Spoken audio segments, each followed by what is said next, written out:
Koliswa. Hello, Chair. Are we succeeding with the AG? I'm coming to, just hold on, Chair. Okay.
Chairperson, am I in the right meeting? Yes, you are. We're waiting for AG. Okay.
Hello, Chairperson.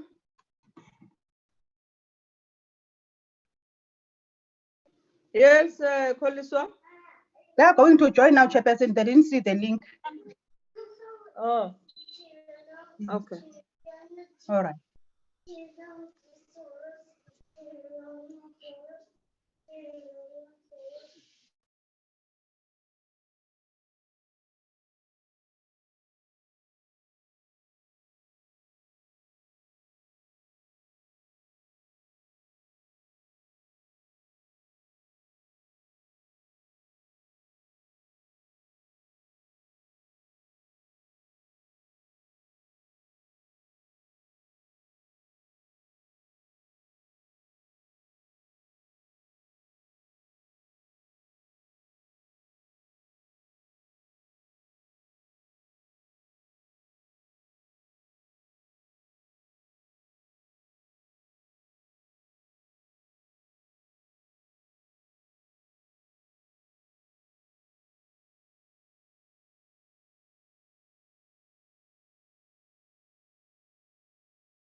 Koliswa. Hello, Chair. Yes, Adeb Joy. Let me see. There are three. Yes, one joint chairperson.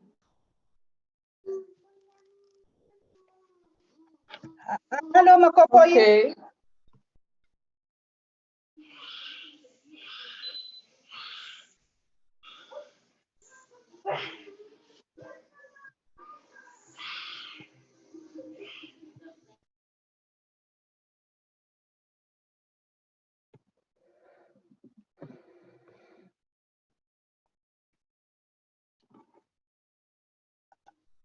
Hi, Makopoyi.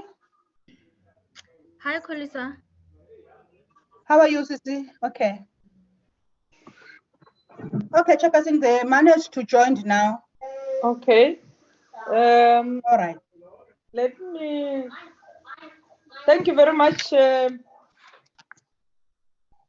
honorable members. Let me take this opportunity to welcome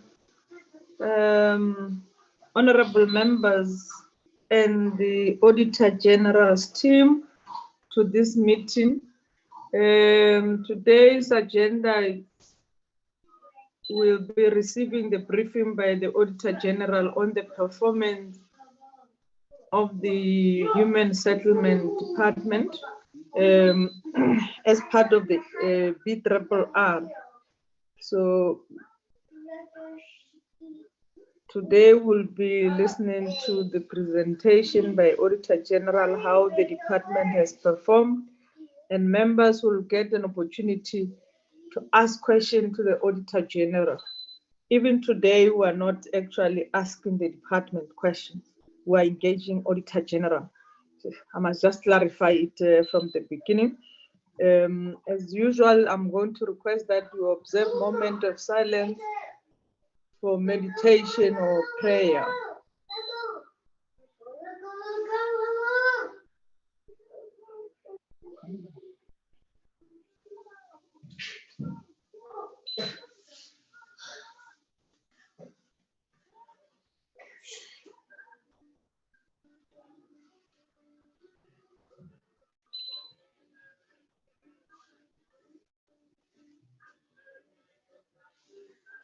Thank you very much, and amen to those that were praying.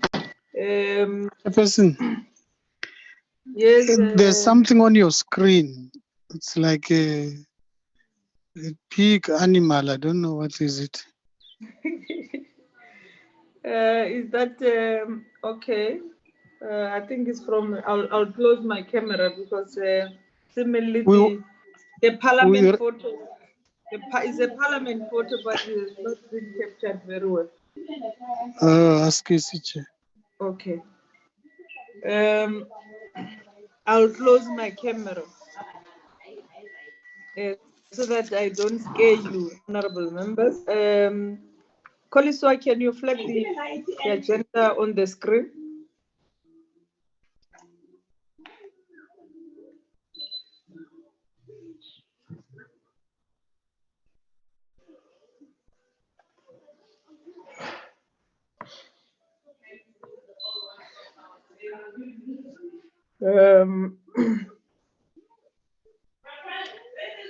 That is the agenda as I've indicated today as part of the BRRR preparations.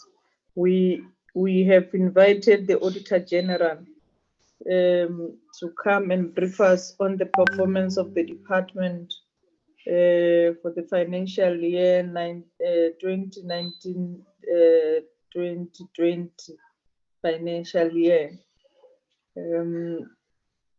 Let me start by noting the apologies before we proceed to the main item on the agenda.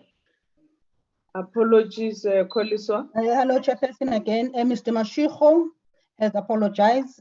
Member Siopo Sengwe has apologized. Also, I have Miss Powell. She tendered an apology and she indicated that Mr. David Bryant will be standing in for him. Mr. Mabiga is also not feeling well today. so he's not going to join us. Thank you, Chairperson. Thank you very much, Koliswa. Let me take this opportunity to welcome everybody in the meeting and welcome our guests, our Auditor General, the team.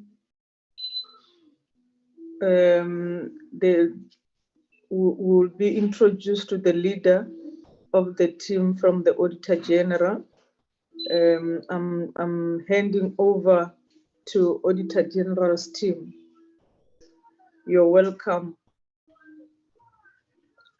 Thank you, Chairperson, and good afternoon, Honorable Chair and honorable members of the Portfolio Committee. And I also would like to apologize, Chair. We had a bit of connection issues at the beginning of the meeting, and we didn't have the link working on our side.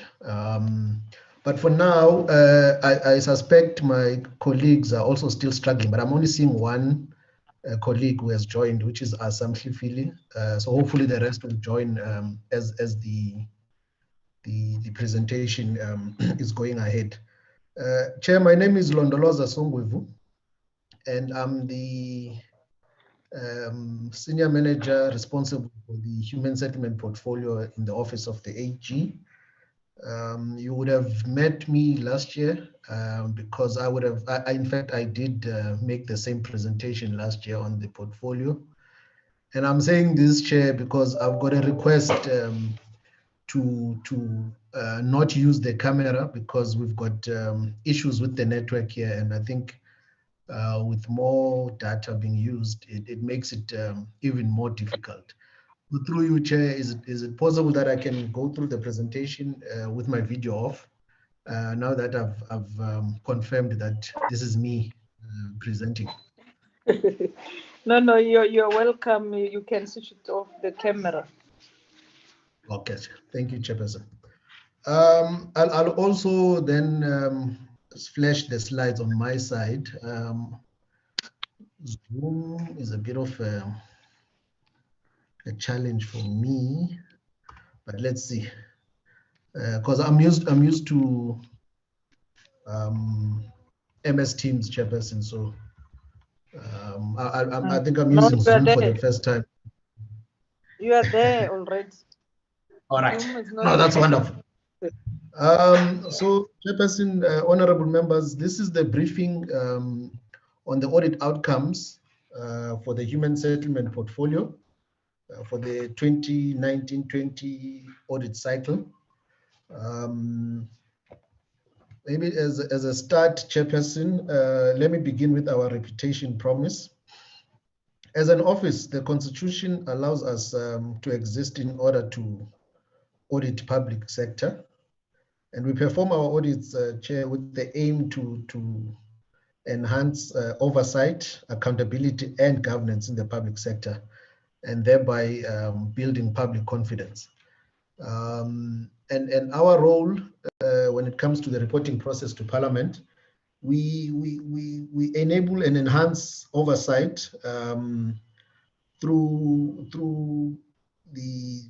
by reflecting, in fact, on the audit work that we would have performed and the outcomes, and thereby assisting the portfolio committee, to assess the performance of the entities within the portfolio.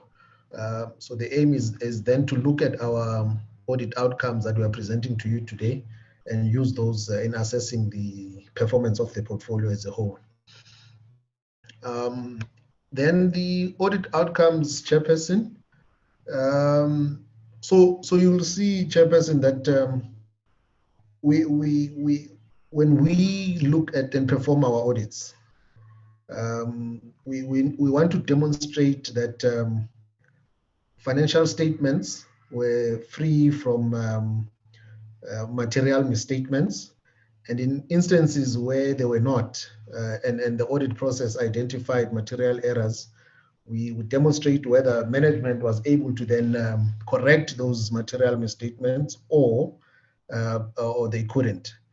And the second area in which we report on is whether or it's how credible and reliable the performance information that is reported by the entities is. And lastly, we then comment on whether all laws and regulations that govern financial matters have been complied with. So those are the three areas separately that we conclude on. And once we then have looked at everything, we consolidate the three conclusions and come to one overall opinion for an entity. And that opinion can either be what is commonly referred to as a clean audit, which in this instance means the financial statements and the performance reports that were submitted by management to the audit teams were free of any material misstatements. So both those reports are credible and reliable from the get-go. And the second one, which is in yellow, so that is the opinion whereby the financial statements were credible and reliable and had no material errors after the audit has been conducted. Excuse me, Chair, let me just close the door. There's a noise coming outside.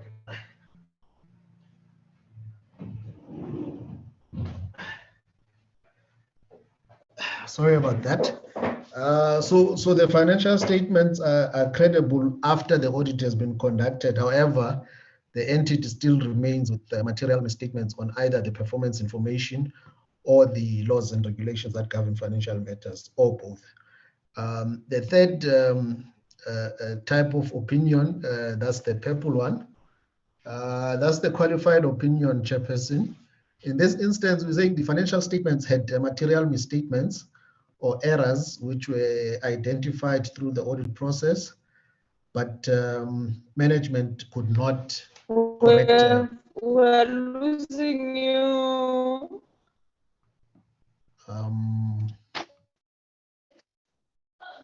No, Chair, I think We the problem lost is from your side. Oh, okay. Yeah, I think it's The from your problem is- side. Still audible. Oh, okay. Then proceed, sir. Can you hear me now? Yes, yes. Okay. Yeah, so that's the internet connection I referred to earlier. Something is happening this Friday. I was at the qualified opinion, Chairperson, which is the purple column, wherein we say the financial statements and material misstatements that management could not correct before we could sign the audit report. And next to that is the adverse opinion. So this is the opinion where there's more than one area of misstatement within the financial statements that could not be corrected by management by the time we submit, or we sign the audit report. And lastly, Chairperson, is the disclaimed opinion. So in that situation, we're saying basically that the financial statements that have been provided have got so many misstatements, and there's no supporting evidence to a point where we do not or we cannot express an opinion on the credibility thereof. So these are the three overall conclusions that should be borne in mind as I carry on with the outcomes of the portfolio. And also the next slide, Chairperson, is to then just indicate that for the human settlement portfolio, we are looking at outcomes of 5 entities. So by entities, I'm also including the national department. So when I make reference throughout the presentation, Chair, of the entities, I'm also including the national department. So there's 5 entities that are included in my presentation today.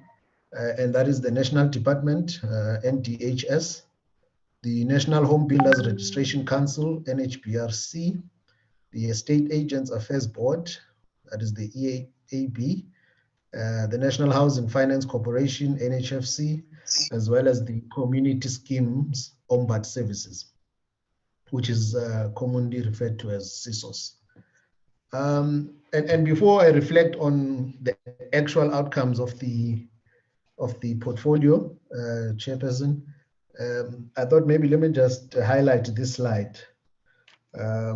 So this accountability wheel in essence, is to say, in an ideal world, this is what the entities of the portfolio should have done or should have in place. So at a planning phase, we're looking at clear plans, policies, systems that should be in place, that are developed by those that are charged with governance.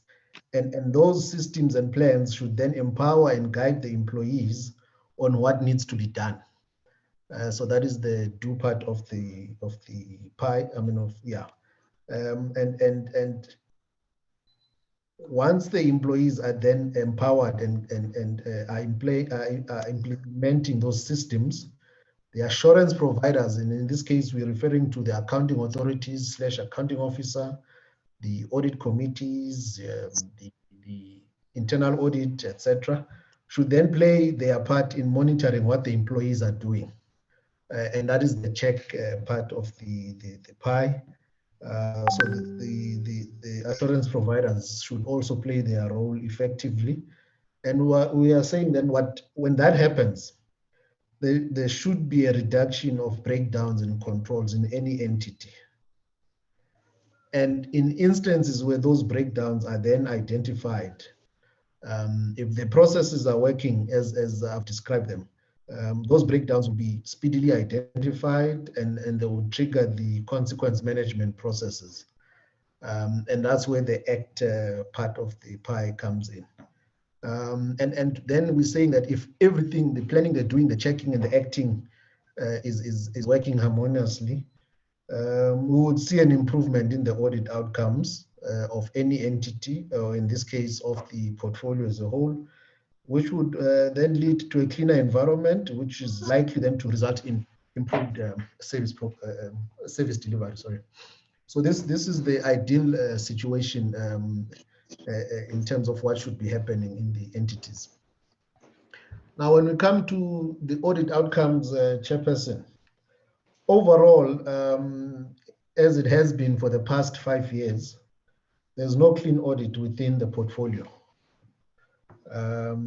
So this is an indication that the accountability wheel, as I've described it in the previous slide, is not working the way it should. And we therefore encourage leadership across the portfolio to set the right tone and provide the necessary oversight in ensuring that the accountability wheel is implemented effectively.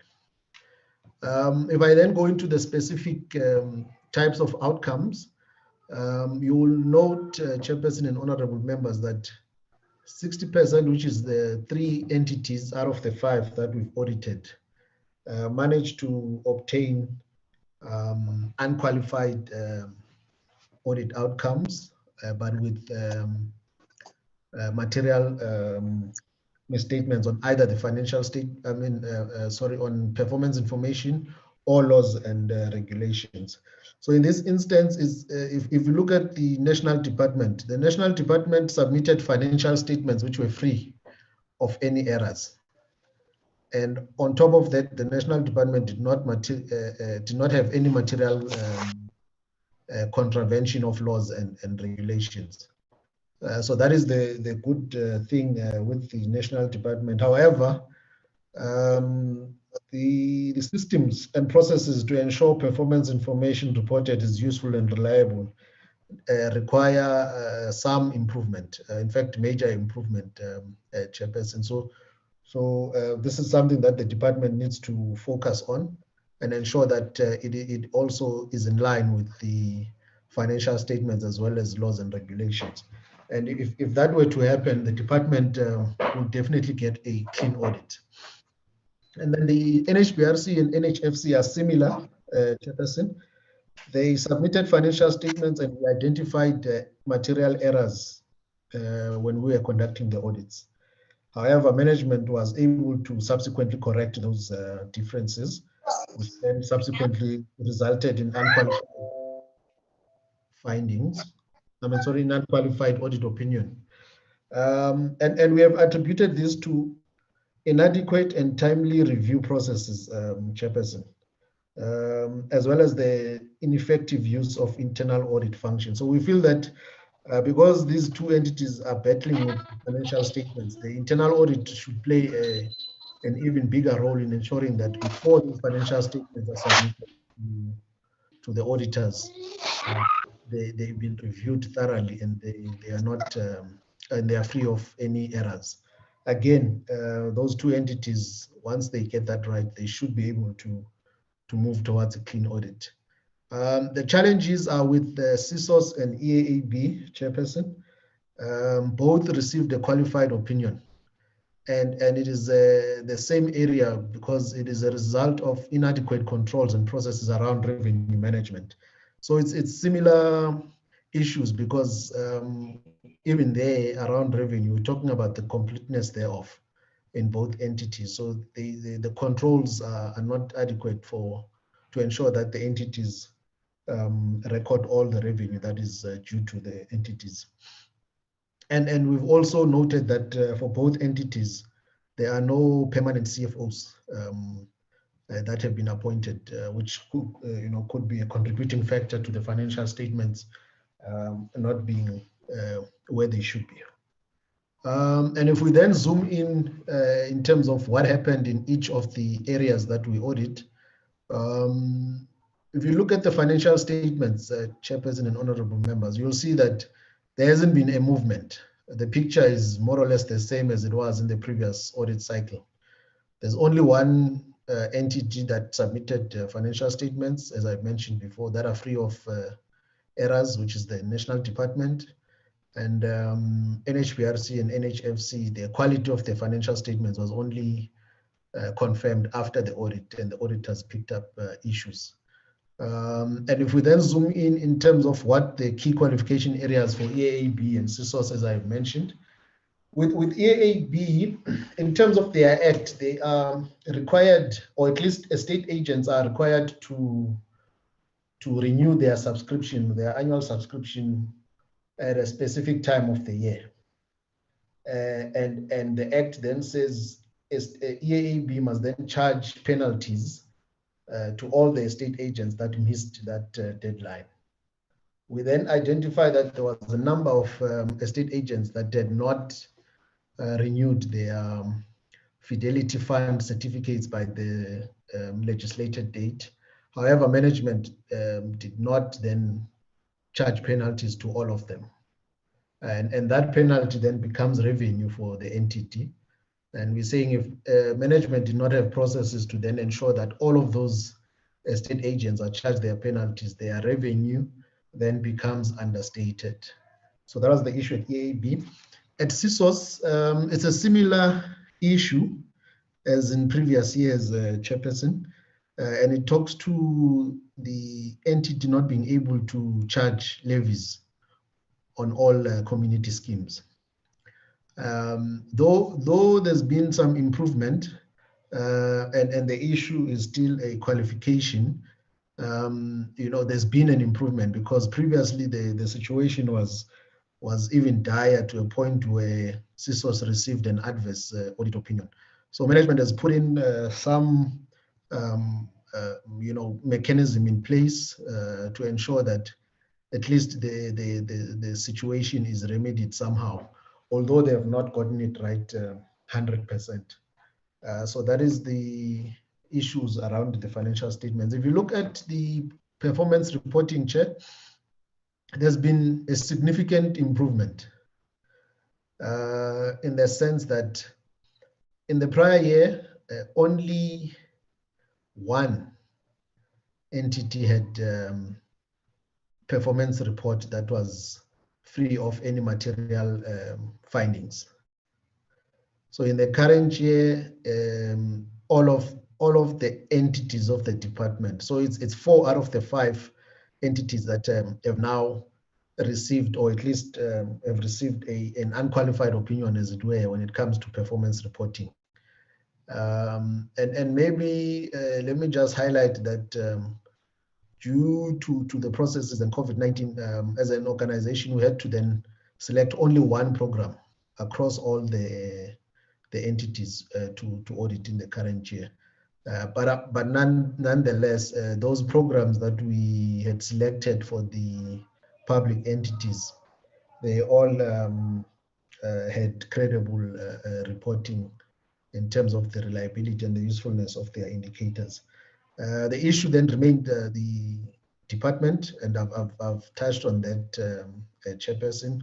So both the usefulness of the performance indicators and targets and the reliability thereof, we cannot provide assurance on those two areas, Chair. If we then zoom into compliance, which is the third area that we report on. Sorry, so I'll remove this thing, yeah. So if we focus on compliance with legislation, there's the three areas that contributed to the material findings on laws and regulations are similar to the previous year. So it's the quality of financial statements. So if entities submit financial statements that have got material errors, that automatically lead to a non-compliance with the PFMA. NHBRC, NHFC, CSOS, and EAAB could not prevent irregular expenditure. And then CSOS also had fruitless and wasteful expenditure, which they could not prevent. So the picture, again, has not changed from last year. Only the National Department has managed to maintain no findings when it comes to compliance with legislation. Otherwise, the entities have got a similar picture as last year. So if we then focus on the status of internal controls, overall, Chair, again, the picture is more or less a stagnation in that although monthly controls and effective leadership we've assessed as improved, the proper recording keeping has reduced. And again, it's got to do with the National Department and performance information. So as part of the reliability of the performance information, we could not obtain what we refer to as sufficient audit evidence to then perform the testing on reliability of performance information. And when we look at the monitoring of compliance, it's got to do with the previous slide. It relates to this slide where we're saying those entities should just ensure that they improve in terms of monitoring these non-compliances, Chairperson. And we also then assess the assurance providers. You will see that at NHFC and EAAB, we have reported that management did not necessarily develop adequate controls to ensure that quality of both financial and performance reports are submitted for audit under review contain material misstatements. So as much as for performance reports, they ended up being unqualified. However, the initial submission had issues which we identified and management corrected. That is for NHFC and EAAB. For the accounting authority, the focus there is on EAAB, where we said the board did not take adequate steps to ensure that the overall control environment is improved. So as much as last year's qualification area was addressed and it was fixed, the fact that there's other areas that can lead to a qualification is an indication that perhaps the entity focuses on what the auditors, be it internal audit and external audit, identifies as audit areas, instead of then focusing on the overall control environment. The entity seems to be focusing on those areas that have been flagged by the auditors. So that's why we have assessed the accounting authority at EAB to be providing limited assurance. The internal audit function, EAB did not have internal auditors throughout the year, again, which could be a contributing factor as to why the financial statements could not be fixed in time. So they did not have internal auditors throughout the year. There was a failed SEM process which was undertaken, but that process did not or could not be finalized before the end of the financial year, which is 31st of March 2020. Chair, so in essence, that is the outcomes of the portfolio. However, a focus area is also financial management. And here we just are zooming in terms of unauthorized expenditure, irregular expenditure, and fruitless and wasteful expenditure. So in terms of unauthorized expenditure, that can only be identified or incurred by the national department. So there's nothing that was incurred there or identified as unauthorized expenditure. Then the next layer becomes the irregular expenditure, Chairperson. So you'll see that the amount has decreased quite significantly for the sector as a whole. Last year, we reported irregular expenditure of 48 million, and we have identified a reduction to 14 million in the 2019-20 cycle. And what has contributed the most in that 14 million, Chairperson, is deviations and procurement processes not being followed at NHBRC, CSOS, and EAB. And at NHFC, we identified that they use contracts even after the expiry date. So they continue using those contracts, which is in contravention of the Treasury regulations. If you look at wasteful expenditure, fruitless and wasteful expenditure, again, there's a decrease compared to prior year, a decrease of about 100%, from 2 million to 1 million in the current year. And the biggest contributor, again, is penalties charged on late payment to creditors. So that is the picture on fruitless and wasteful expenditure. Supply chain management, the most common areas that are not complied with, which then will subsequently lead to irregular expenditure, is the procurement without inviting at least a minimum prescribed number of quotations. And those deviations were approved even though it was possible to obtain the quotations. And this was at NHBRC and EAB. And at NHFC, again, it's what I mentioned earlier, Chair, where contracts are extended without approval by a delegated official. And at CSOS, they procured without inviting competitive bids. Again, the deviation was approved, though it was practical to still invite the bid.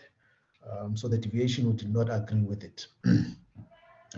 So that is, in essence, the financial management focus area for the portfolio. And this slide, Chair, then is the snapshot of the overall picture that I've spoken to in the last couple of minutes. The clean audits, no improvement there, no changes. There were none last year, there's none this year. Financially unqualified financial statements, similar picture to last year, 3 entities, and no findings on performance. So this is where the portfolio has improved, Chair. The performance reports, 4 of them had no findings on performance information compared to 1 last year. No findings on compliance, only 1, which is the National Department, similar case last year. And lastly, the reduction in irregular expenditure then is an improvement. We show that as an improvement because of the reduction in the amount of irregular expenditure. And if we then look at the root causes, Chairperson, on why we are not seeing the improvements in outcomes, we are saying there's a slow response at NHBRC, NHFC, and CSOS. There's a slow response in addressing the key controls and the risk areas that we report to management. So you might find that even though management will come up with an action plan, that action plan comes late into the financial year, which then becomes a challenge for it to implement so that you avoid all these. Oh, sorry, what happened here? all these material financial misstatements that the auditors pick up. And as I've mentioned before, at CISOs, there's also the instability of vacancies in key positions. Here, we're focusing on the CFOs because the financial statements are predominantly the responsibility of the CFOs, and we're saying the permanent CFOs should be appointed, and they should then start working on ensuring that financial statements are as correct as possible. So in essence, Chairperson, that is the outcomes of the portfolio. Now I'll just go into some of the areas that we as the office would have also considered throughout the audit cycle. The first one being the implementation of the amendments to the Public Audit Act. Just maybe as a recap, Chairperson, you'll remember that we had presented that our mandate has been expanded to now allow us to refer any material irregularities that we pick up to relevant public bodies for investigations, or take remedial actions or instruct the accounting officers and accounting authorities to take up binding remedial actions in instances where if we would have recommended some actions to be taken and those actions are not implemented, then we can issue that binding remedial action and it must be taken. And in the event that the accounting or the entity fails to implement the binding remedial action, that can then result in an issuance of a certificate of debt. And what is this material irregularity? Again, this is just to recap, Chairperson. So this is in instances where there's a non-compliance with or contravention of legislation, where there's fraud or there's theft or a breach of a fiduciary duty identified during an audit performed under the PAA that resulted in or is likely to result in a material financial loss. So once we've got that instance identified during the audit, then any of these issues in this slide kick in. So in terms of the portfolio, Chairperson, there's a phase 2 implementation that was undertaken by the office of the AG, and NHBRC was then one of those entities that was scoped in. We then performed the necessary work to identify if there are any material irregularities. So we could not, in fact, we did not identify any material irregularities.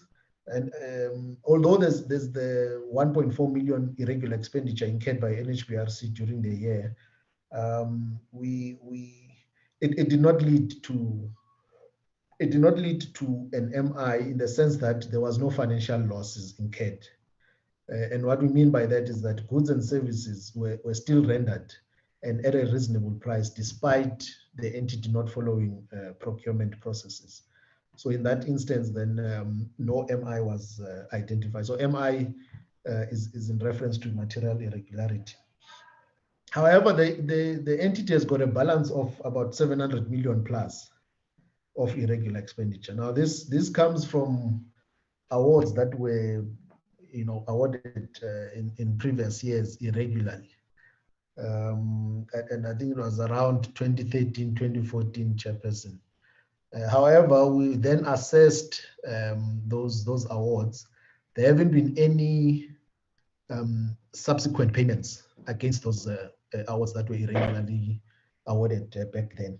And as a result, there isn't what we refer to as a continuing financial loss for the entity. And as a result, it is unlikely that there'll be any material irregularity that comes out of those awards.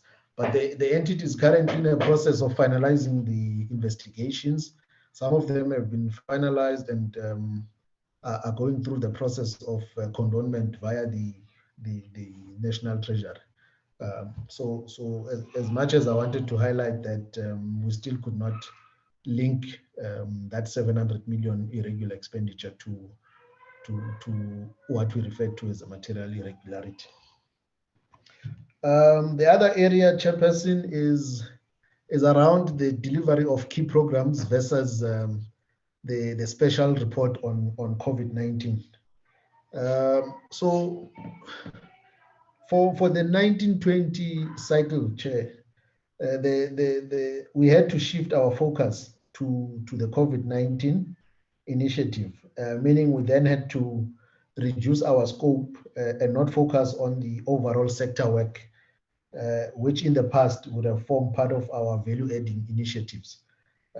So that had to be shelved, and the office then focused on the COVID-19 initiative that the sector, which is the human settlement sector, had implemented.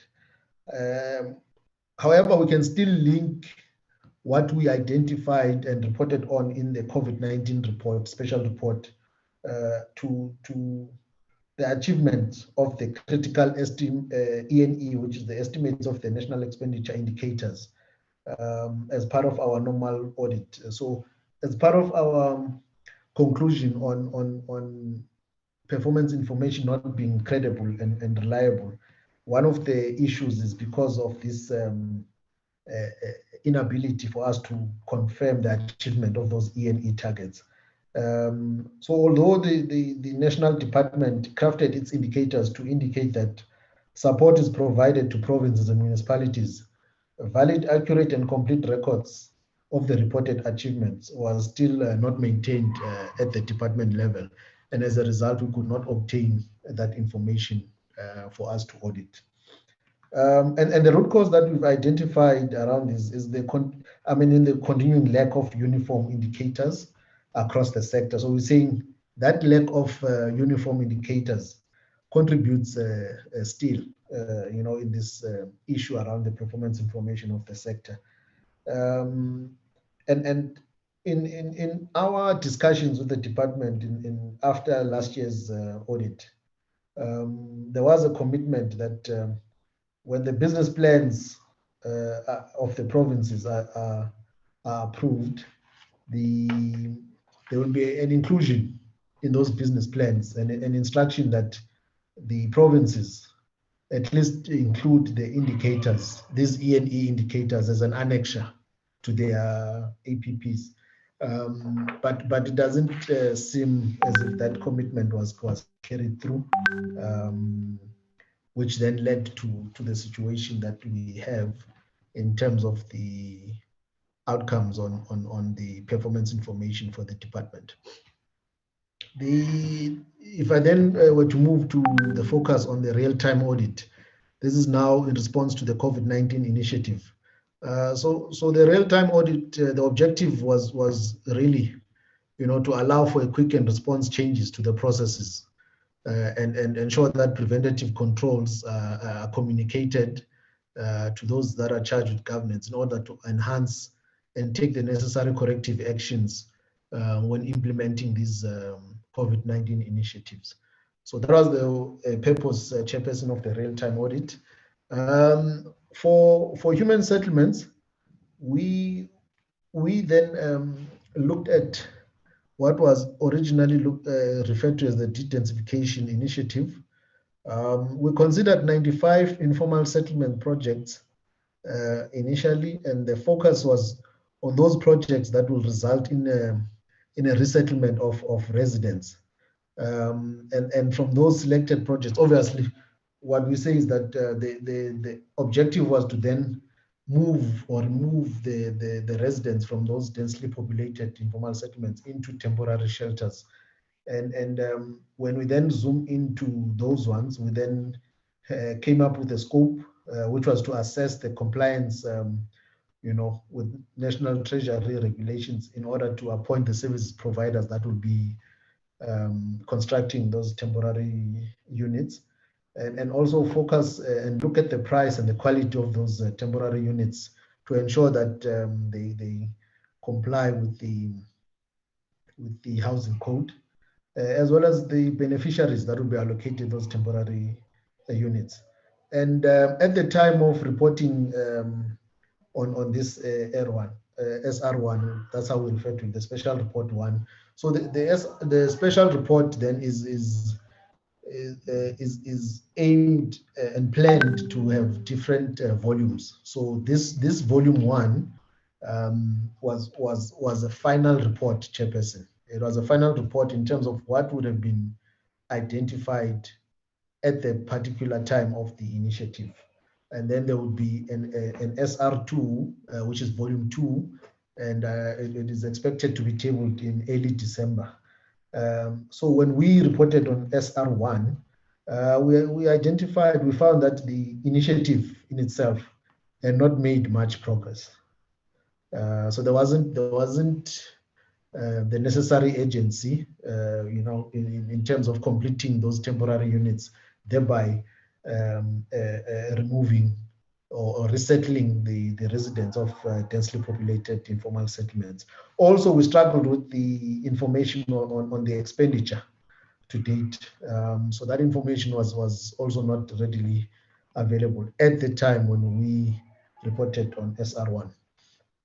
So some of the observations, Chairperson, which were also communicated in the special report, was that the timelines for the individual project plans were not uniform and deliberate in ensuring that most of the residents in those densely populated informal settlements are resettled in order to observe social distances. So that was an observation which was communicated. Also, we found that the maximum amount of 64,000 for each unit was not used and applied correctly.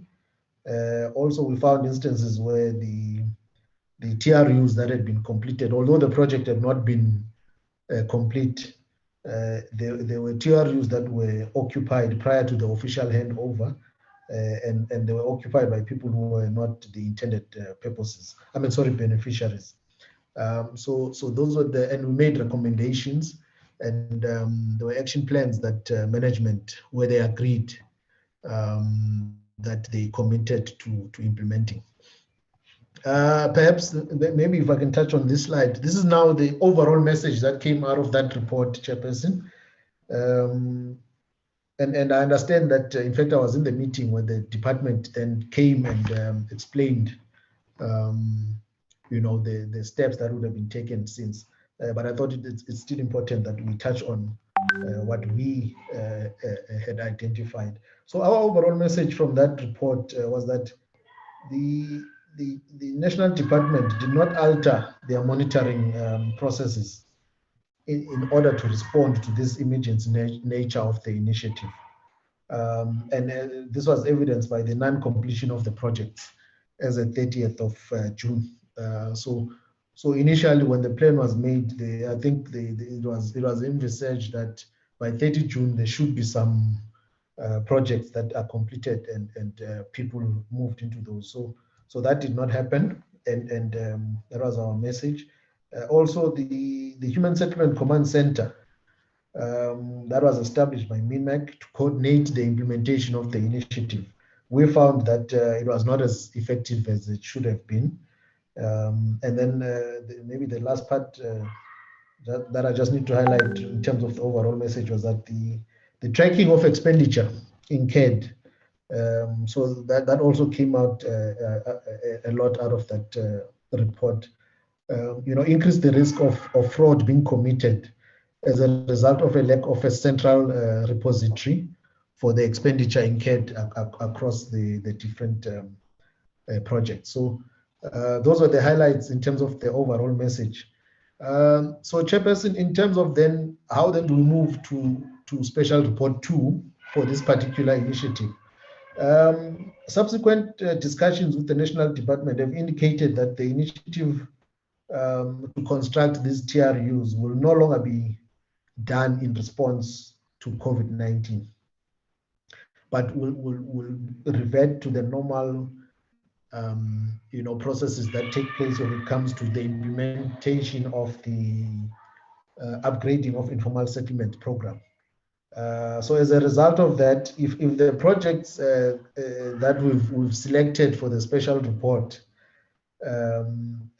will then no longer form part of the COVID-19 response, we then are going to report on those as part of the 2020-2021 regulatory audit, and will not be included in the special report going forward. However, we've got there should be a paragraph in special report 2 that sort of summarizes what has been done by the department since the special report 1. But in essence, this initiative of resettlement is no longer a response to COVID-19, and as a result, we will then report on it as part of the normal regulatory audit. So with I mentioned preventative control. So this was one of the objectives of the real-time audit. To ensure that preventative controls are in place. And then maybe one can ask, what are these preventative controls? Because this can still be applied in the normal course of business, not necessarily in response to the COVID-19 initiatives. These are controls that are in place, and are designed and implemented by management to avoid any possibility that the entity's objectives are not met. And in essence, that's the definition of what we mean by a preventative control. Typically, this is the picture that you would have in a business type situation. And in this case, I'm also referring to the entities within the portfolio. So there would be typical business processes that have been established by those that are charged with governance to conduct the day-to-day operations of the entity. And then once those processes have been designed, those that are charged with governance must then design systems and controls that guide the employees on how to implement those business processes.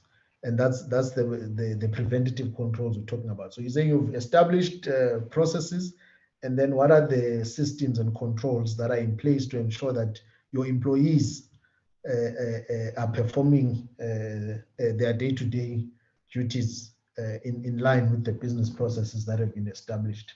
And then once you've had those preventative controls, the assurance providers must then provide that assurance that the business processes are used correctly by the employees. And then you will see this is similar to the accountability wheel. So if you build a strong assurance provision units within the entity, then monitoring will take place to ensure that the preventative controls that have been designed are used by the employees in their implementation of the business processes. However, where those systems have been identified to not have been applied correctly by the employees, then you've got a likelihood that the consequences that have been listed there at the bottom of the slide will result. So you are likely to have financial losses. You are likely, which will then lead to costly investigations that have to be conducted. The whole process, going through the disciplinary process and litigation. So if those can be avoided, it would mean that you've got strong preventative controls in order to avoid going through all of those items or consequences at the bottom of the slide. And then, Chair, if we then look at the fundamentals of, I just need something to drink. The fundamentals of the strong preventative controls. Here, we're looking at culture of ethical behavior, We found that at NHBRC, the ethical code of conduct was not adequately monitored and communicated to all the staff. So the instances of non-compliance with the entity's code of conduct. So that's what we mean that leadership must then inspire the culture of ethical. But we found at NHBRC that was not the case, for example. If you look at the adequate and sufficient skills of officials, I've mentioned CISOs and EAAB. Again, the example of permanent CFOs not being there. So that was the preventative control not working there. The other one where we found that it was not necessarily working across in the portfolio is the policies and procedures, and whether they are comprehensive or not. We found that policies and procedures were not reviewed regularly. Again, at NHBRC, there's a lag in terms of when the policies are reviewed and updated. At NHFC, they're not always implemented and enforced, as robust as they should be. So again, across the portfolio, there's issues there around the policies and procedures implementation. And another one where we found that is not working within the portfolio is the combined assurance model. There, that talks to the internal audit not being established at EAAB. So you can see, Chairperson and honorable members, that the fundamentals of the strong preventative controls, are not working in certain instances within the portfolio, which may be a reason why we've got the outcomes that we have. In conclusion, Chair, we've got recommendations which obviously we're saying they should be implemented. There must be an agency by management and those charged with governance to respond to the risks that have been identified. More so those that talk to the weaknesses in internal controls. So management must not just respond, but we're saying they must respond with agency. Again, the vacancies, key positions is coming up as a recommendation on our part. Action plans. We're saying here these action plans must not only be developed, Chairperson, they must be developed and implemented on time. Again, not to wait until the end of the financial year, because it doesn't assist. We've seen over the periods. And then specifically to EAB, we're saying there must be a finalization of the appointment of internal auditors. And I think at the time of completion the audit, this was still something that had not been finalized, Chairperson. And then to the portfolio committee, we are stressing this again, that there must be a request to the accounting officers and authorities to come and give a feedback on the implementation and progress of action plans, and ensuring that the action plans are not again implemented towards the end of the financial year. So we're also recommending that the portfolio committee provides that oversight, Chairperson.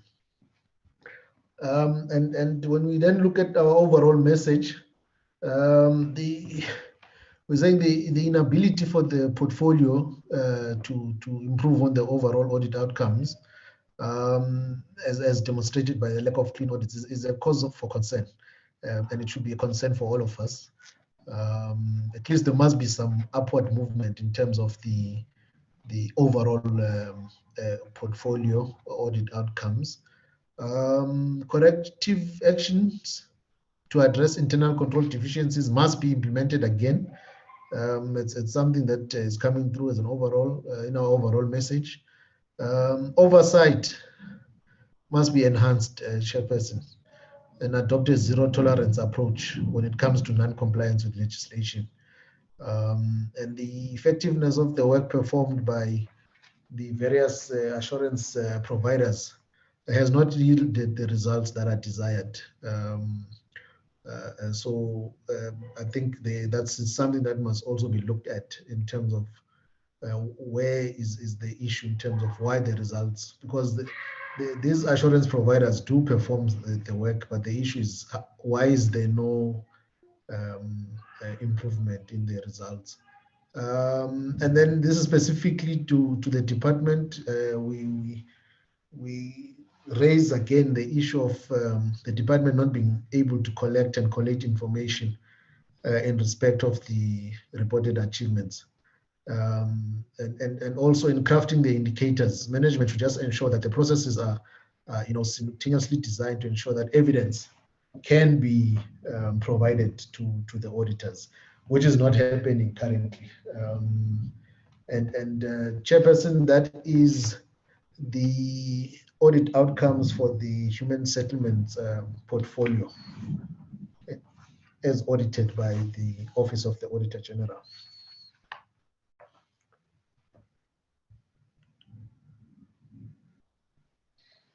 Thank you very much, Mr.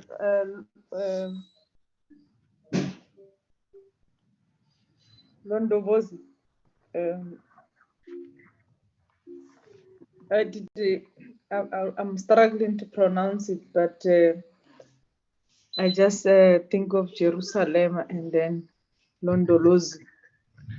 Now you replace the Z at the end with the ZA, Chairperson. Oh, Londoloza. Oh, Londoloza. Yes. Yes. Okay. Thank you very much. Thank you very much for the report. Honorable members, that was the report from the AG. I'm not sure if there is any your team, Mr. Londoloza, that wants to add on your input.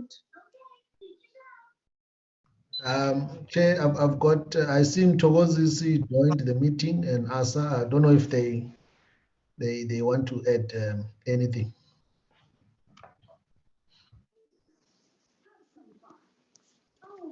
Do you, Asa, and do you want to add, or your Mr.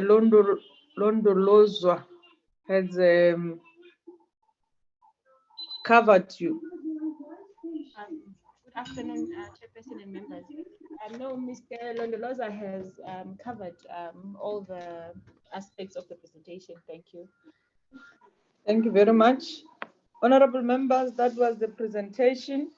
I'm now going to allow members to engage with the presentation. You can raise hands through the system.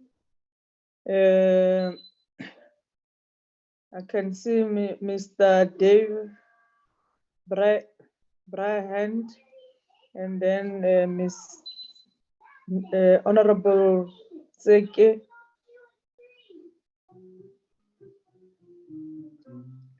Can we then start Mr. Bryant, and then followed by Honorable Tseke, followed by Honorable Sefai, followed by Honorable Mohoto. As I've mentioned,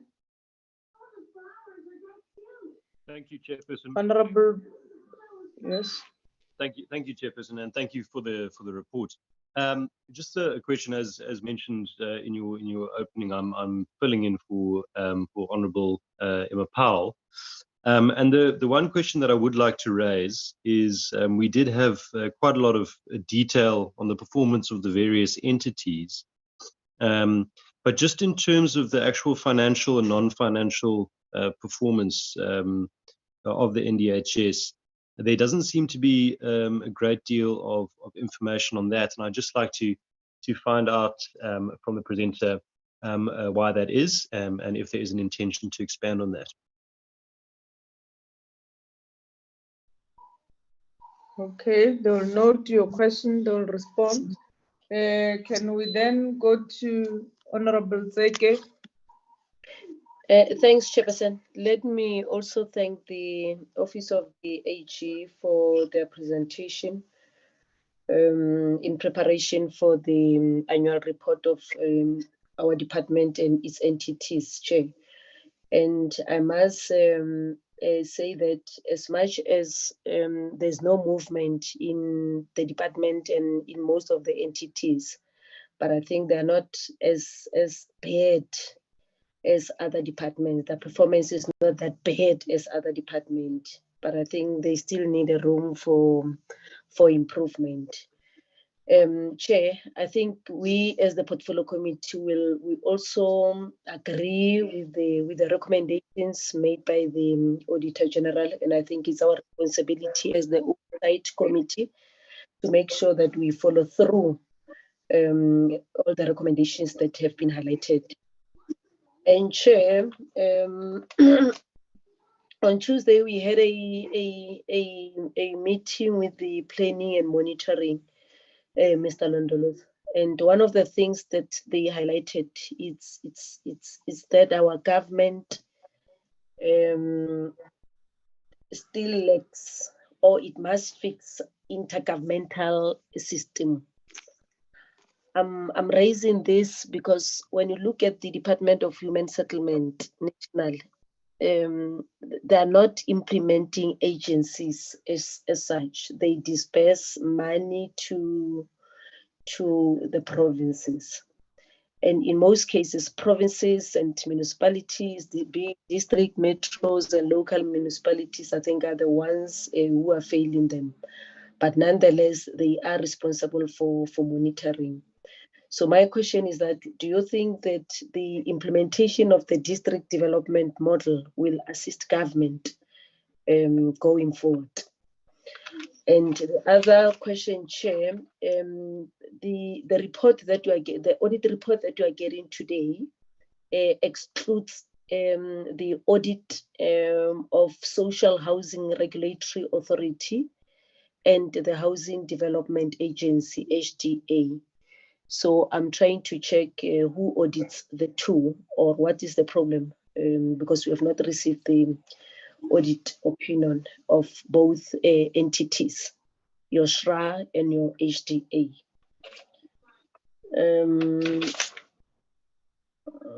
What's the issue? Yeah, Chair. Yeah, for now, those are the questions. Thanks. Thank you, Honorable Tseke. Honorable Sefwai. Thank you, Chairperson. Thank you for the presentation, Mr. Londoloza.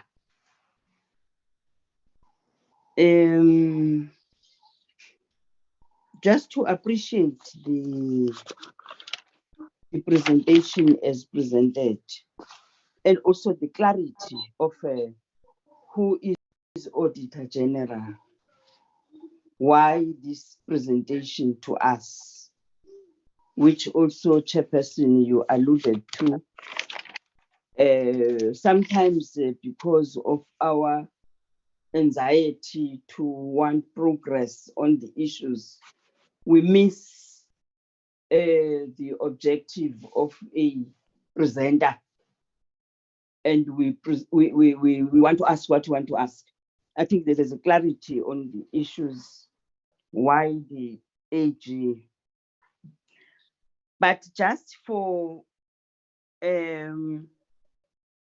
on areas where there seems to be no movement on the basis of the action plan, and in particular the areas of governance, are you getting any reasons for such deviations that are not yet corrected up until now? A typical example of the issue of NHBRC that does not have an internal audit structure, which is a requirement of each department. And also the issue of ZISOS, who up to now is unable to have a CEO or whatever a position, which I think is the requirement of a department of that caliber. And I hear also the plea that you are raising to the portfolio committee of ensuring that we must monitor action plans on issues which you believe that perhaps nathi asomelelanga. What are you getting on the areas? I would imagine that as you get those response to them, you may have a view when they are raising some other issues, why they are not, because appointment of a CEO, to me, it could not be such a problem that could be delayed for so long. There may be a problem in terms of the procurement procedures that have not been done well. How to correct that? But there are issues that are obvious that I don't understand why are not well corrected. I do want you to perhaps assist the amount of 711 million that appears at NHBRC, although it seems to be having no qualms on the utilization, but how did it come that there's such a huge amount of money? Are you able to make up on how did that come? I would imagine that you also have maybe a role just to advise where they present to you on the challenges that they are confronted with. Thank you, Chair.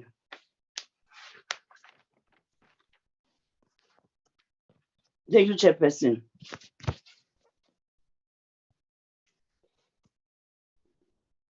Thank you, Honorable Sefai. Honorable Mokoto.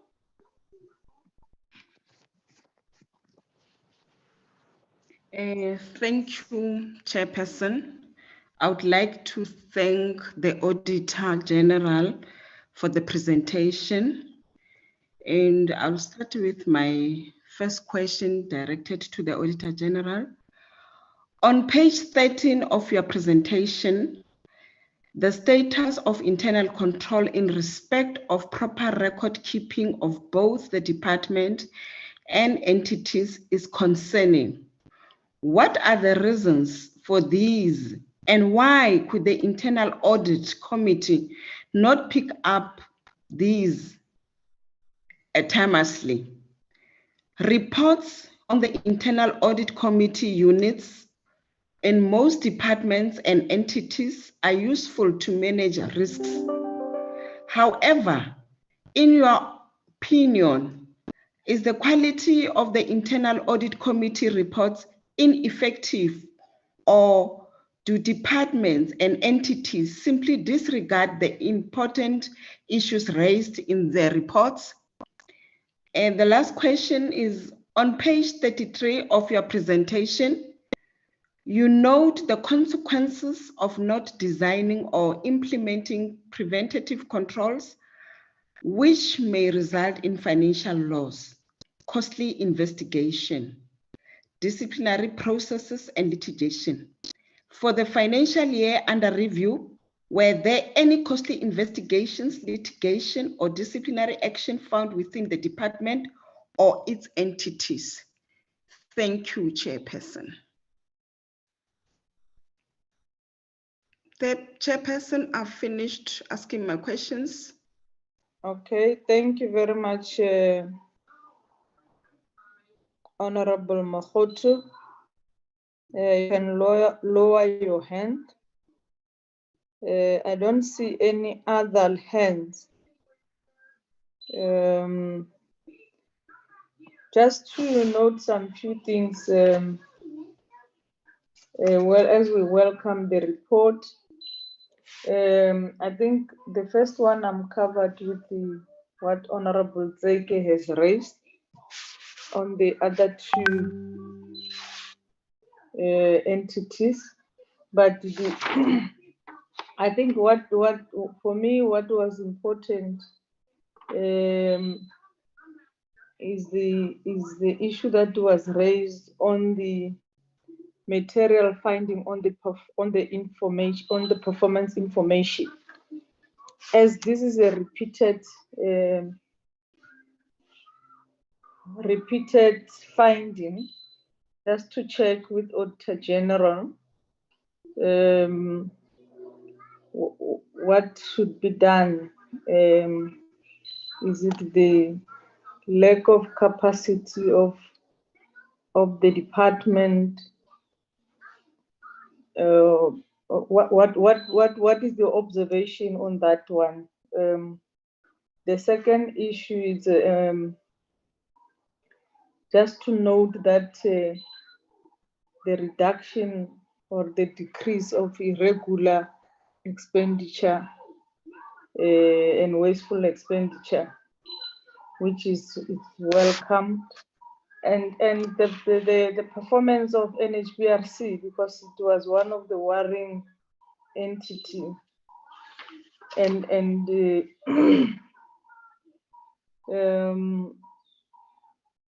just to check, because CISOs and the EAAB, the findings are the repeated findings. What do you think might be the problem,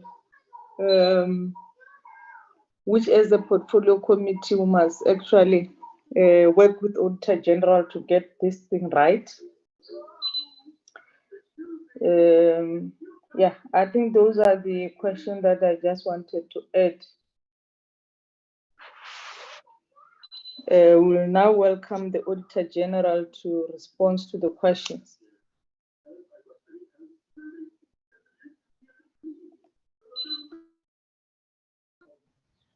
Thank you, Chairperson. Yeah, I think I started speaking to myself when I was muted. Thank you, Chairperson. Thank you to the honorable members for the questions. I'm going to respond to as many questions as I can, and where possible, my colleague Asa would also come in and add. So the first one that I want to touch on, Chairperson, is on the financial versus non-financial reporting on the human settlements.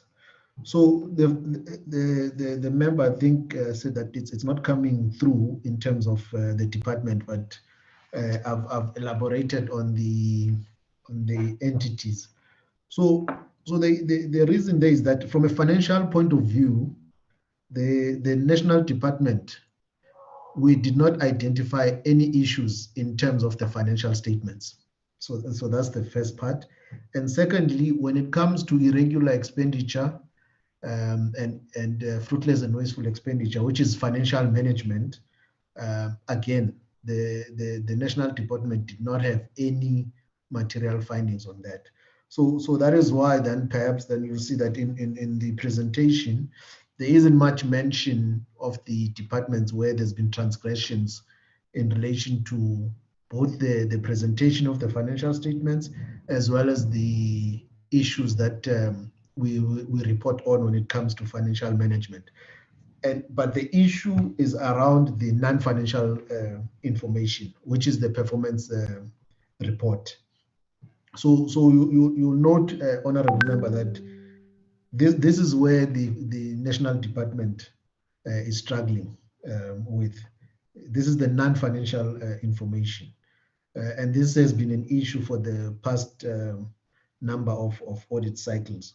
So in where we make reference to non-financial information, this is where then the national department comes through in the presentation. So that is the first part. I think the second comment was that the member agrees with the recommendations in relation to the portfolio committee, and the portfolio committee should follow through. The next question that I want to touch on is around the SRA and HDA. So these are the entities that the Auditor General has, after having looked at the available resources and the risk in relation to those entities, the Office of the Auditor General then decides to not audit those entities.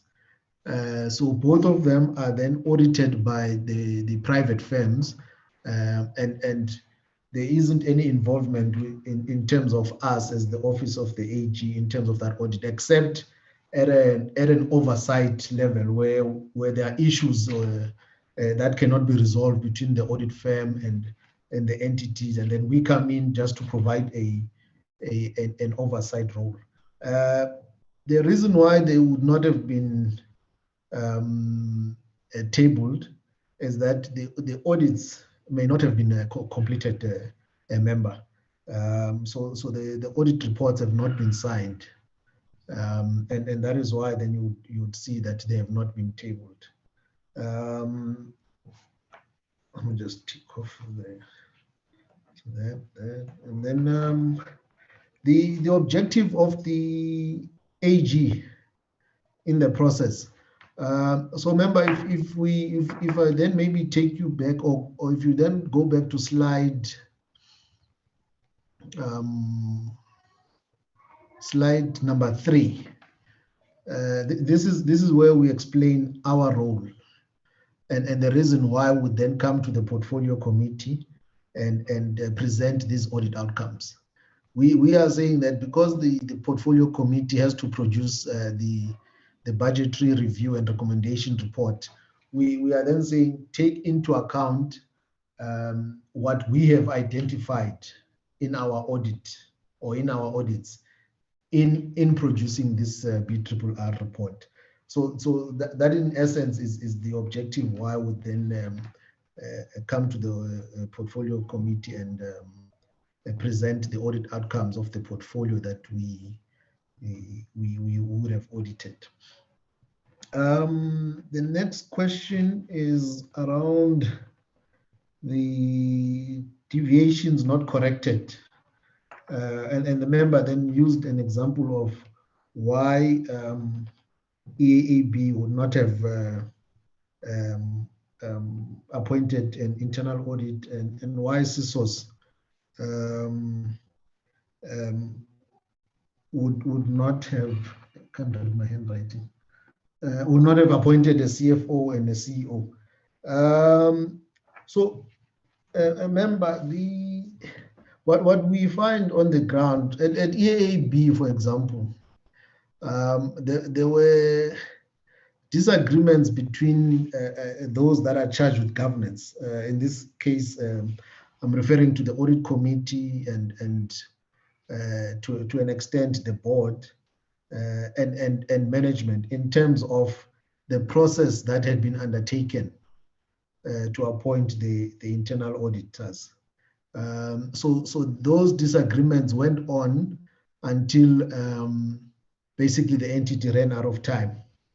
Until the entity ran out of time in terms of appointing the internal auditor. So they couldn't agree in terms of the correctness of the process that was followed by management. So those that are charged with governance, could not endorse the recommendations by management. At CISOs, there have been instances where potential candidates have been identified and the recommendation made. However, I think somewhere in the process, I know of one instance, for example, a CFO that was recommended. The process took too long to a point where the person then found another job, and that whole process had to be started from scratch. And in certain instances where it has to be endorsed by the shareholder, as it were, maybe that endorsement does not come or it doesn't come on time, and the process again has to be started. So there's a number of reasons that are process related, Chairperson. which have led to those instances. And I'm just focusing on those two that the member had made reference to, which is the appointment of executives at CISOs, as well as the appointment of the internal audit. The 711 million at NHBRC, if I understood the member's question, was to what was it? What caused that?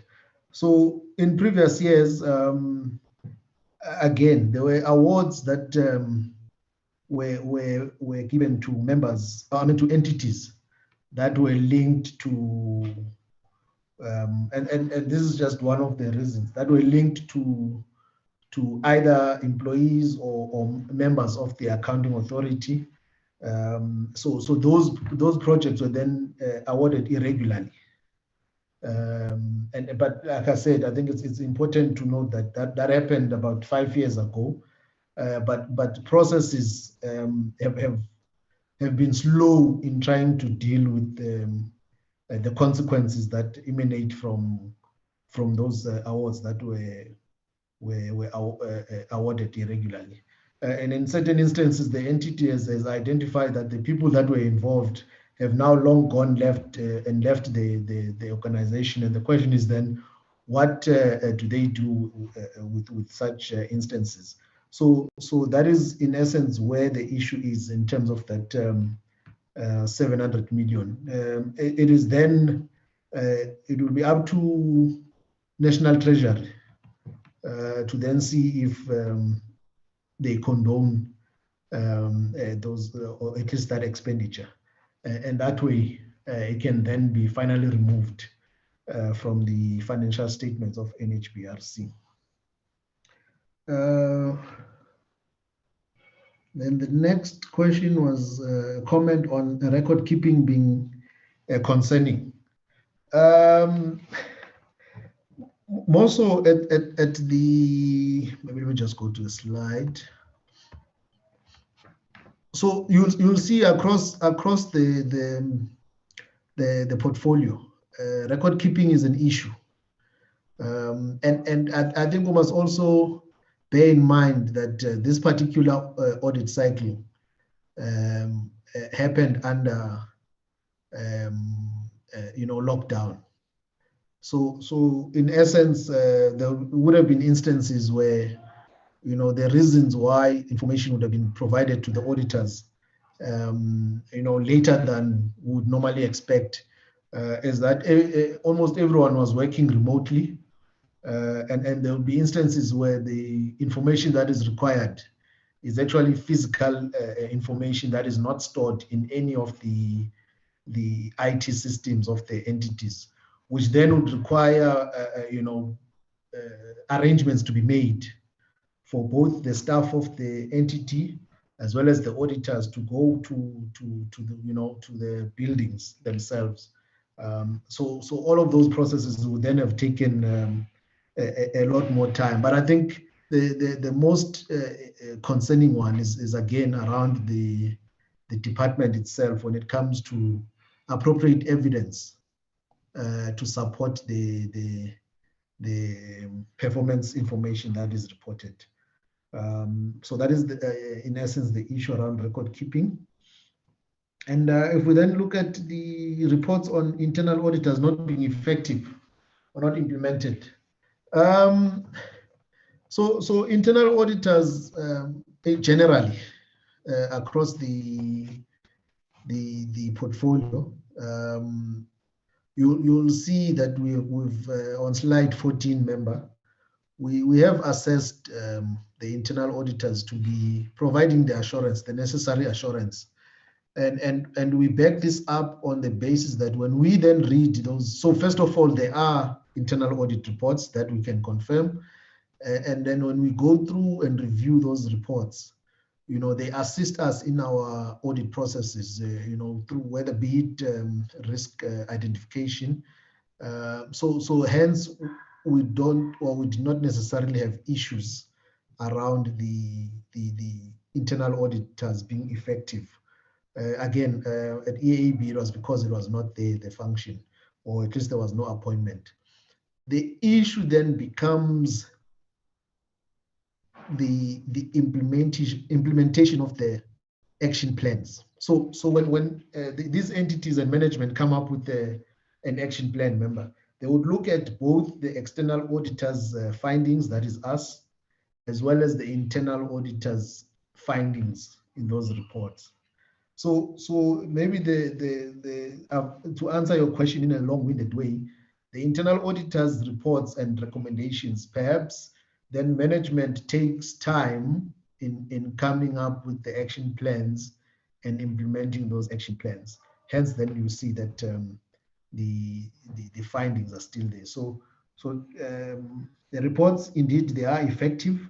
The issue becomes the implementation of the recommendations, which is similar to the recommendations made by us as the AG. Investigations.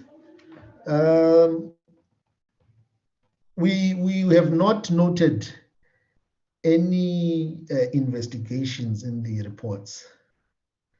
And this is because the two entities that normally conduct investigations, which in this case would be NHBRC and the National Department. So those two entities, in most cases, use internal units.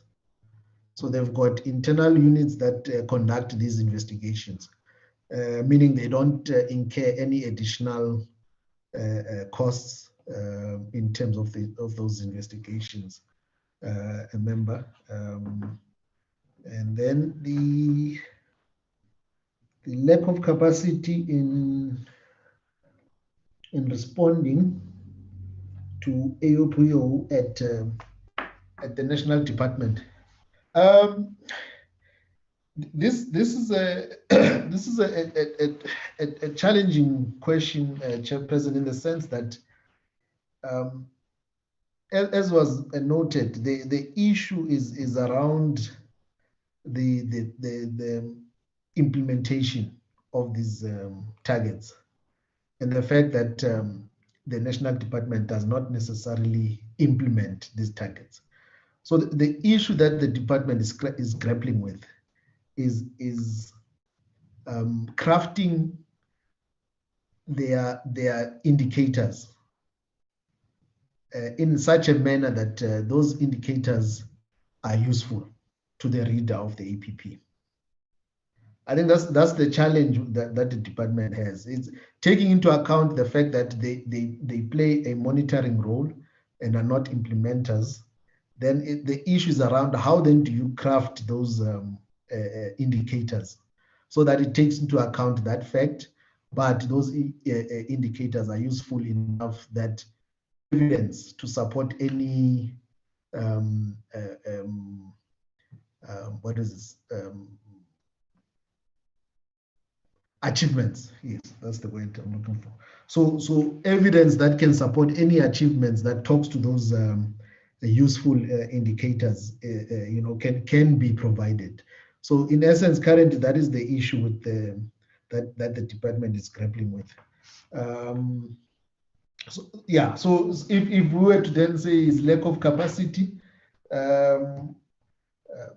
it would be lack of capacity in the sense that the department has not been able thus far to craft those indicators so that they are useful. The next question, I think it was a comment from the chairperson where she was noting the decrease in irregular expenditure, which is welcomed. And then the performance of NHBRC, which was a worry. Perhaps then, if I can just elaborate on that, the worry is around the enrollment of all projects. So we don't use the word worry, but we use the term risk. So that is the risk, an audit risk on from our side, which we had noted as well. To say is NHBRC enrolling all the houses? So that is something that we did zoom into. and responded to that risk, just to ensure that NHBRC does enroll all the projects, all the houses, be it subsidy or non-subsidy houses that are being constructed out there. But based on the work that we performed, we didn't identify any concerns in terms of projects that are enrolled with NHBRC. So Chairperson, that is a worry, or it was a risk for us as well when we performed the audit. When it comes to EAAB and CSOS, in terms of the problem that the PC, the portfolio committee, sorry, can assist with in conjunction with the office of the AG or the auditors. With EAAB, it really is a case of focusing on looking at the control environment. And I think that's where the genesis is at EAAB, to look at the control environment and ensuring that there are stronger controls that are at least put in place to ensure that the entity functions in a stronger control environment. Again, I think I mentioned it during the presentation that there shouldn't be a focus on just the areas that the auditors are flagging at a particular point in time. I think the view must be broader than that, to say what in essence is the root cause of whatever it is that the auditors are flagging at a point in time. If you then look at the general control environment, and then how then do we fix that control environment? So I think the portfolio committee must or can at least look at, once the internal auditors have been appointed, zoom into those controls and control deficiencies that are identified by the internal auditors. At EAAB, so there's been strides again that have been made by the entity there, where they've opened up a unit within the entity that just purely focuses on schemes and identification of schemes to ensure that all the schemes that are out there in the country have at least been registered, and that unit has been capacitated. There is a head that is tasked with just focusing on that. There's policies, or there's a policy that has been approved, again, just to ensure that this issue of identifying community schemes is addressed. So at this point, I think my recommendation to the portfolio committee is to check the work that is done by that unit on a regular basis, to ensure that it is progressing, because it's been established, there's a policy for it, it's been capacitated. Then the issue is to track on a regular basis if there is any progress that is made by that particular unit. Chair, I think I'll then ask us if there's anything that I have missed, just to add. Okay, thank you, Londoloza, through you, Chair. Perhaps just to elaborate a bit more on the issue around the performance information at the department. So if you look at the indicators of the department, there's a reference to actual targets, which are achieved by combining the achievements of the various provinces. So now the primary responsibility then of the national department is to make sure that when they report to say that there were 54,000 informal there was upgrading of, or at least housing opportunities to 54,000 households in the year that were created through their ISP program. They should ensure that they at least have the information at their disposal at the national department. So what we've seen this year is that there was an expectation that we would have communicated with the provincial counterparts of our office to actually get that information. However, when management submits an annual performance report, the assertion that management makes on submission is that the information that is contained in those reports, including the financial statements, is valid, accurate, and complete. And management should also be in a position to support the assertions that they are making. So also through the discussions that we've had during the year before we actually got to the end of the audit, that is something that had been specifically highlighted through various engagements with various stakeholders at the department, that at the end of the day, when the national department reports on the achievement of these targets, which involves information that is coming from the provinces, then the supporting documentation, which is the sufficient appropriate audit evidence, will then be expected to be provided by the national department. And then the extension then of our audit work to actually engaging the provincial counterparts that we would have used to address then the risk on our side, the audit risk on our side, which is to address the completeness of the information that has been reported in the national department's APP. So that did not happen. I think the verification, it's something that we were tracking very close. The verification, the last time that we had sight of any report that spoke to a verification was in Q1. Then in the last 3 quarters of the year, that did not happen. Then that is why we had issues then with the provision of supporting evidence to support the actual achievement that has been reported in the annual performance report. Thank you. Thank you very much, AG Tim. Can I request that we mute our mics? Can I check if there is any follow-up questions from honorable members?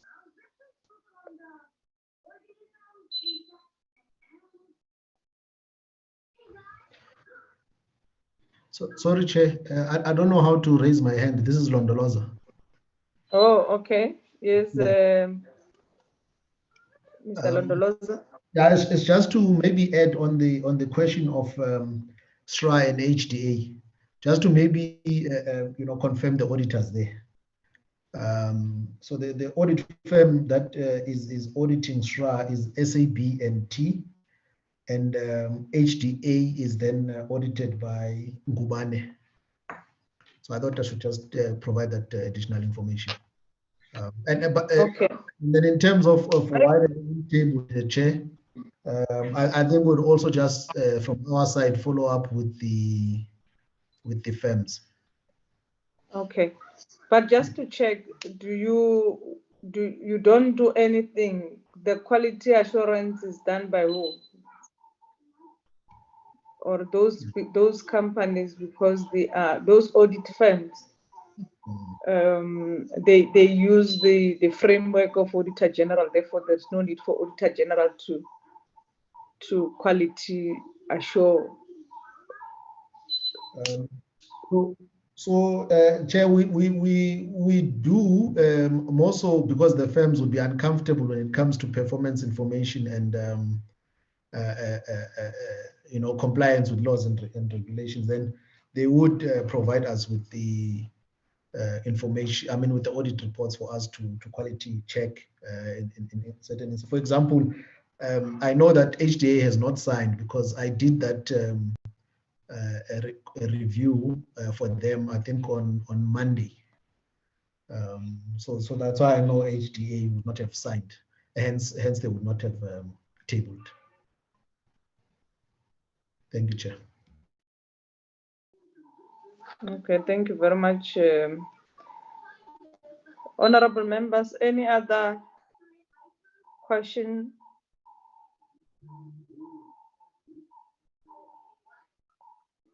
I don't see any other hands.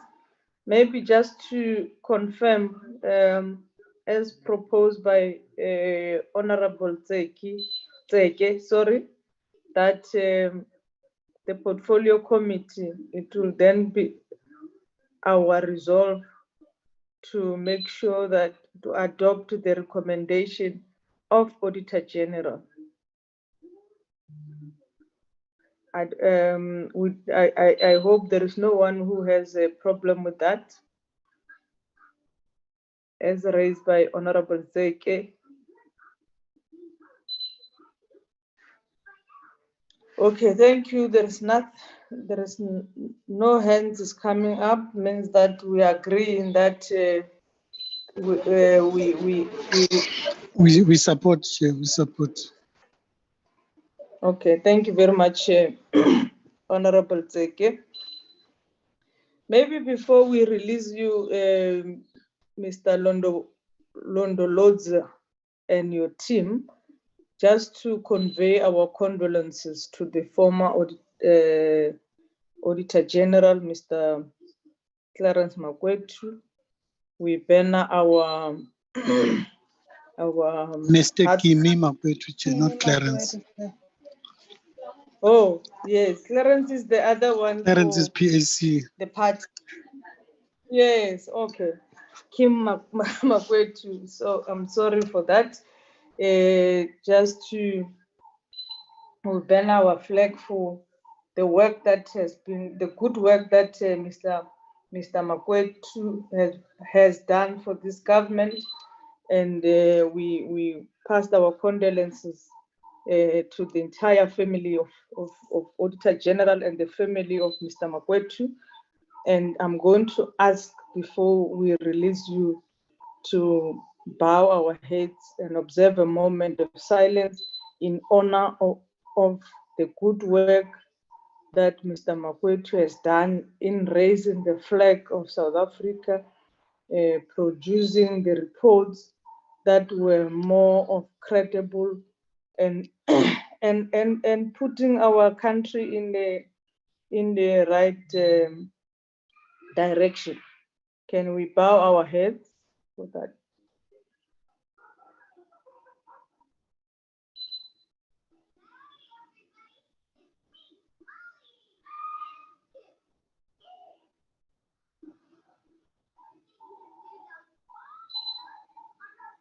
Thank you very much. Thank you very much, Team Auditor General. Thank you very much for the good report, and congratulate the new Auditor General, Ms. Maluleka.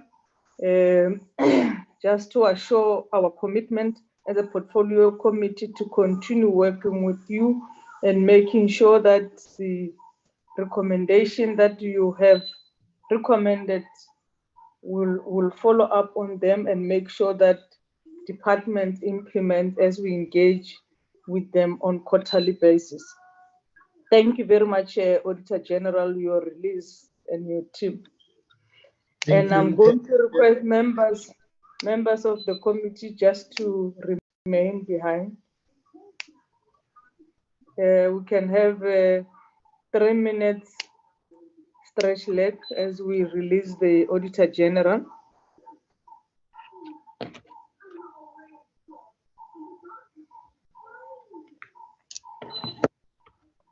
Struggling, Chair. Thank you very much, Mr. Londolos. I'm not sure what.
Thank you very much, honorable members.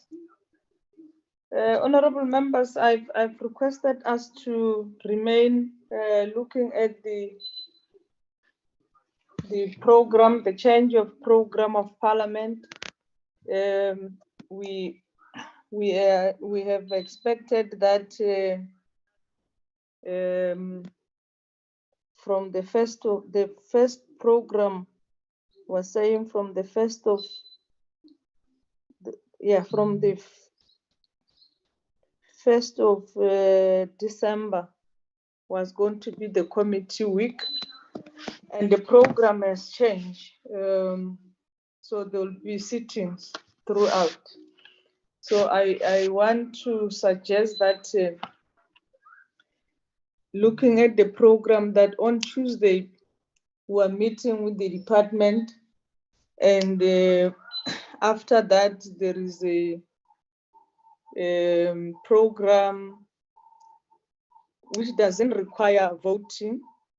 The only thing that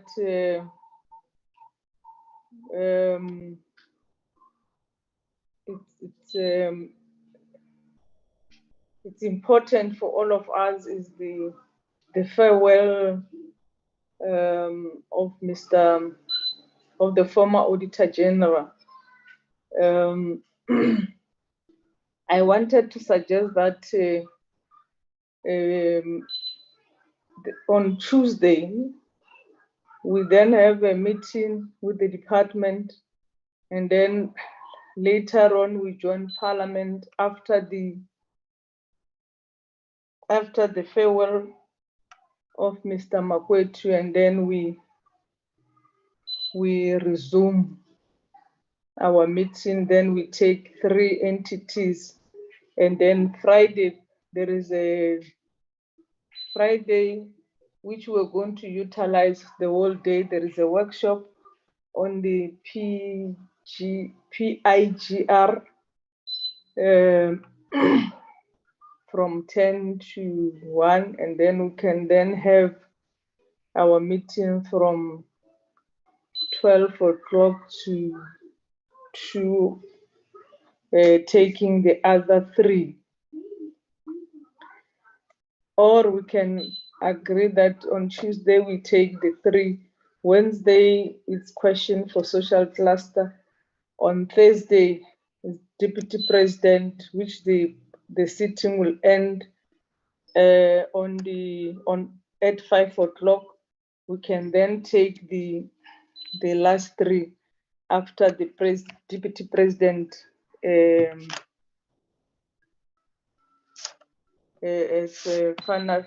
after we finish the deputy president's question, so that we then give the officials time to do the report, which will then, after that, because the December that we thought is a committee week, we can utilize it. We can then adopt the report before the deadline as put by Parliament. So that's the proposal, honorable members. So we'll have to apply if members agree that we should meet on Tuesday, continue on Tuesday.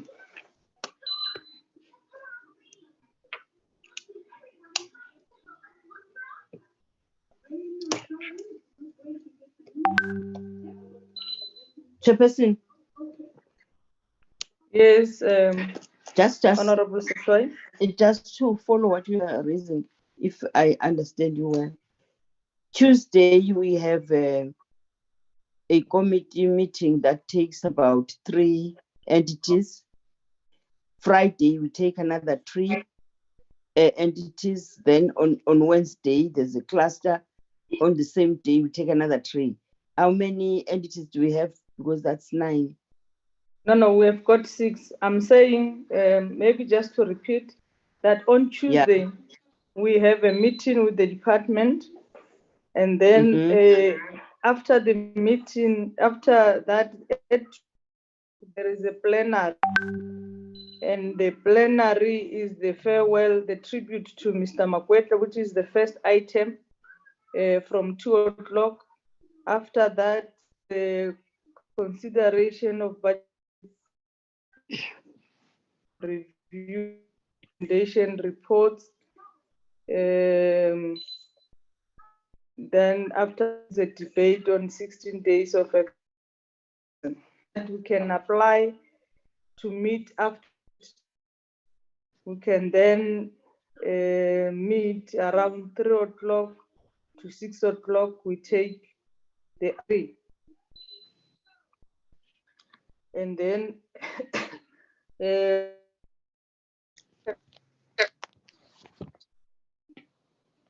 and on Wednesday, it's cluster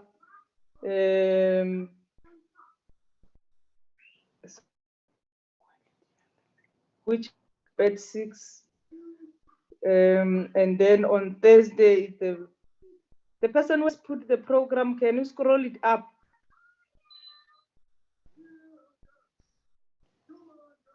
And on Thursday, it's the deputy president, which is the question to the deputy president, which will end up at 5 o'clock. I'm saying that we can then on after the deputy president, we then take the other 3, which is from 6 o'clock probably to 9. We take another 3. Then we know that we release for Friday. There is a PGR a workshop with our joint task team. I don't know who's, and policy review.